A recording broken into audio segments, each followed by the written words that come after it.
Subscribe to our YouTube channel and press the bell icon for the latest updates. How to block a contact on WhatsApp on an Android device. Go to your phone menu, find WhatsApp, tap on the WhatsApp icon. Make sure that you are on the Chats tab.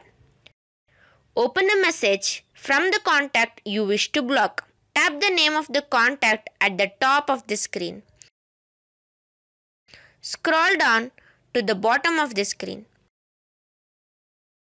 Tap on Block. Tap on Block again to confirm. As you can see, the contact has been blocked.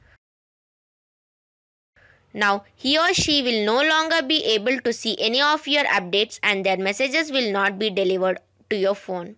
This is how you can block a contact on WhatsApp on an Android device.